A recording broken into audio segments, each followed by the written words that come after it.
Nous sommes à Częstochowa.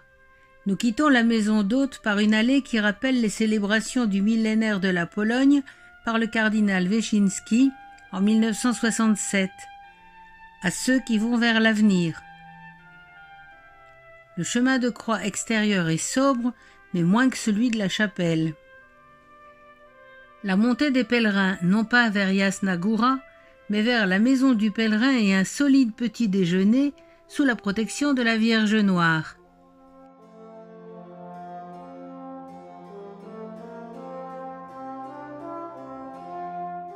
C'est le dernier jour du pèlerinage et Albertine qui fait bande à part. Nous allons visiter en détail l'ensemble des bâtiments de Jasna Góra. Nous passons la porte des Lubomirski, surmontée de Saint-Michel Archange, et dans un médaillon de mosaïque, l'image de la Mère de Dieu de Częstochowa. La porte de la Mère de Dieu des Victoires est en forme d'arc de triomphe baroque. La troisième porte est celle de la Mère de Dieu douloureuse. Un glaive lui perce le cœur. La quatrième est la porte cochère Jagellonne, petit édifice de 3 étages qui date de 1631 et était un pont-levis. Une mosaïque moderne représente la remise aux Paulins de l'icône sacrée.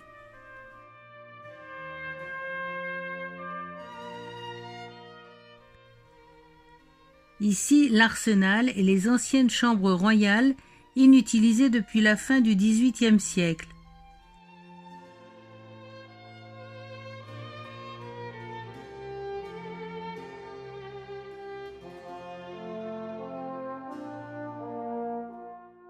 La porte aux armes des frères Paulins. Nous entrons par le presbytère gothique qui date du XVe siècle vers la chapelle de Notre-Dame. Le silence est de rigueur, les offices sont permanents.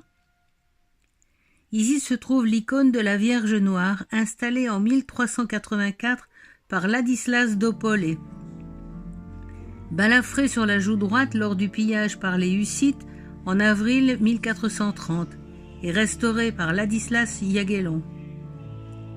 La chapelle est de style gothique avec un autel aux colonnes d'ébène, baroque du XVIIe siècle.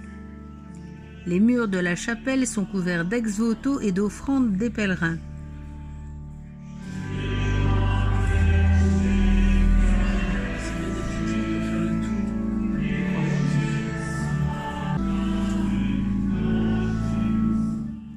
Derrière l'autel, un couloir tapissé de plaques d'argent, le cauchemar du photographe, qui sont autant de demandes de grâce ou de guérison.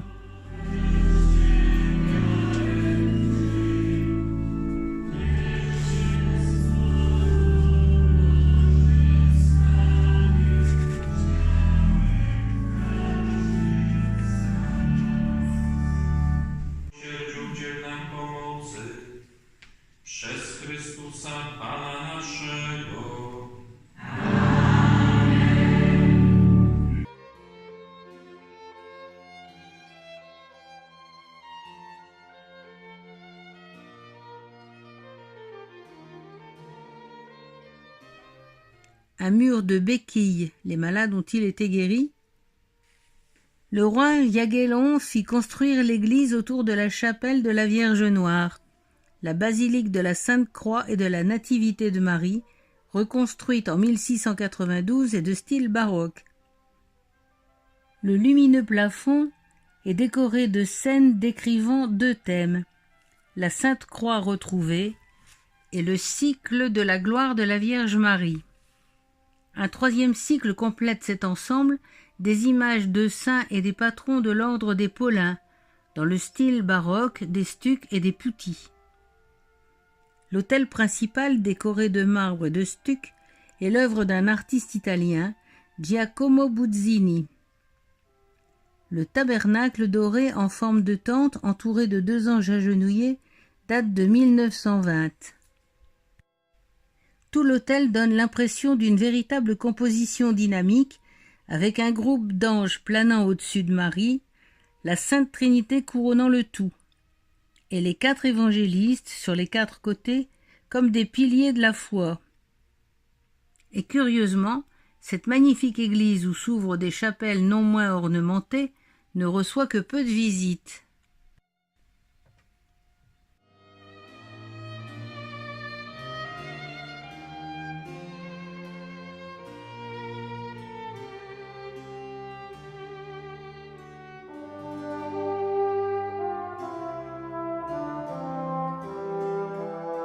Le peintre moderne Jędrzej Dudaj-Grach a créé en l'an 2000 une série de tableaux nommés Golgotha de Jasna Góra qui relate le calvaire du Christ depuis sa condamnation par Ponce Pilate jusqu'à sa résurrection et sa rencontre avec les apôtres.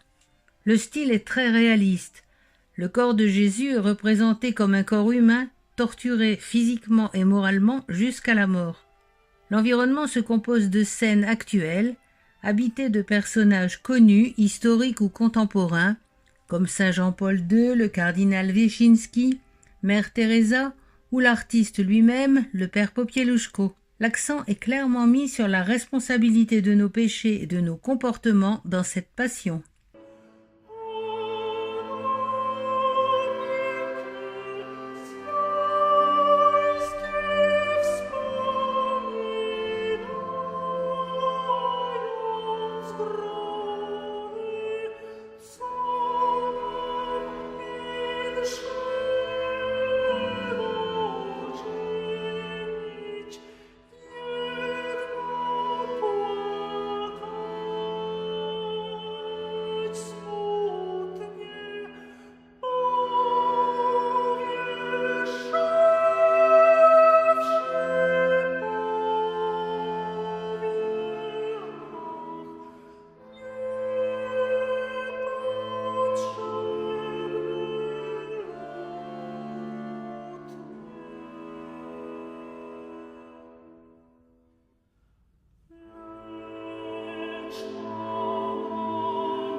La salle des chevaliers date de 1637. À l'entrée, les fresques du plafond, dont les armes des Paulins. Elle abrite une copie de l'icône de la Vierge Noire et une série de 22 tableaux racontant l'histoire du monastère. En 1382, le duc d'Opole, Ladislas II, était un fidèle vassal du roi Louis Ier de Hongrie, qui l'aida activement à devenir roi de Pologne à la mort du roi Casimir III.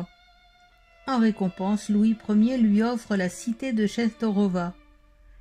Ladislas II d'Opole appelle des moines de l'ordre des Paulins, de l'ordre de Saint-Paul de Thèbes ou Saint-Paul l'Ermite, pour fonder le monastère de Jasna Góra. Il leur fait don également de l'icône de la Vierge Noire.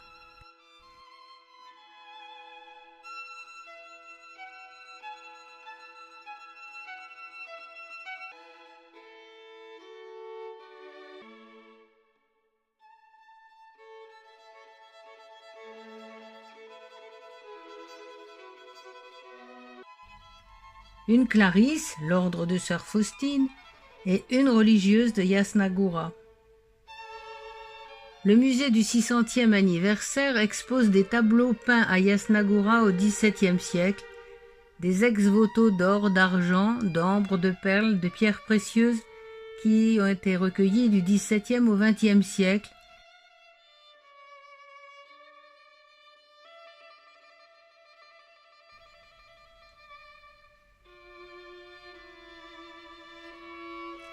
Nous sommes sur les remparts. La flèche mesure 106 mètres de haut.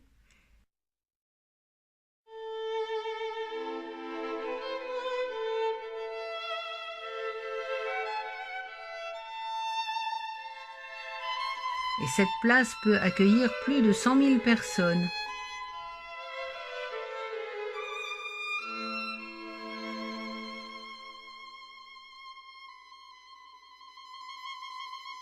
La salle du trésor expose les dons des princes et des rois.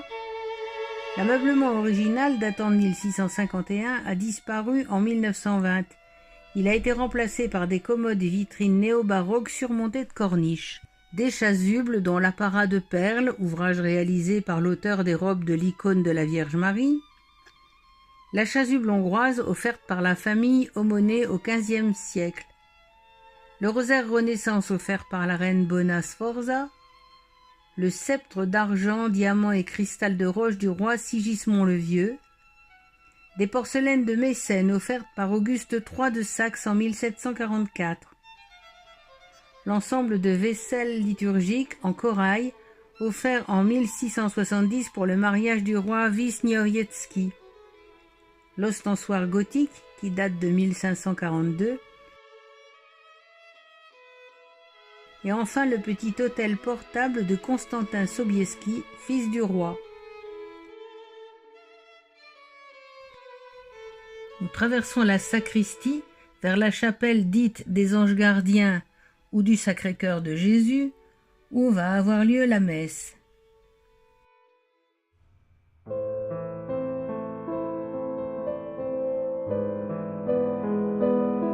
La chapelle des Saints Anges Gardiens est à l'origine le mausolée du prince Jablonowski. Elle est de style rococo du XVIIIe siècle. La voûte est une coupole peinte de scènes de l'histoire de la Sainte Croix. L'autel principal est dédié au Sacré-Cœur de Jésus. Aux quatre angles de la chapelle, des anges dans des niches représentent le chagrin, les pleurs, la résurrection et le triomphe.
Dernier passage par la basilique, magnifique et toujours peu visitée, avant un petit tour à la boutique de souvenirs.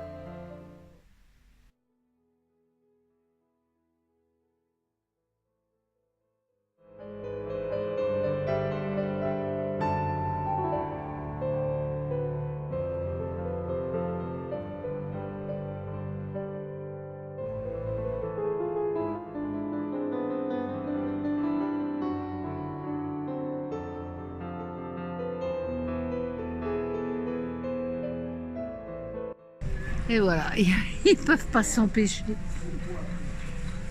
Au Poitec, au Poitec. Il y a des pèlerins de toutes les sortes. Hein. Et l'herbe, on peut la manger, on peut la mettre sur la table, mais on peut en faire de la tisane aussi. Et je sais pas ce que ça donne. À Zornitsa, un joli chalet de style montagnard où nous faisons la tardive pause déjeuner. Le pèlerinage s'achève ici.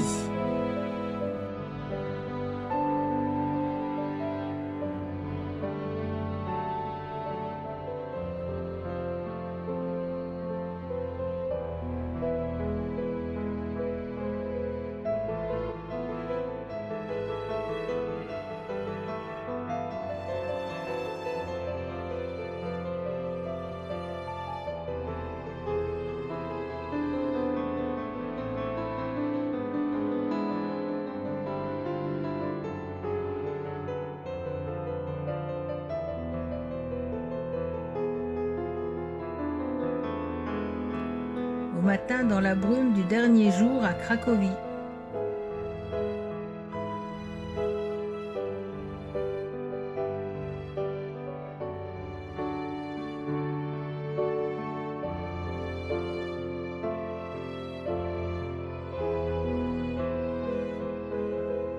Le Barbacane,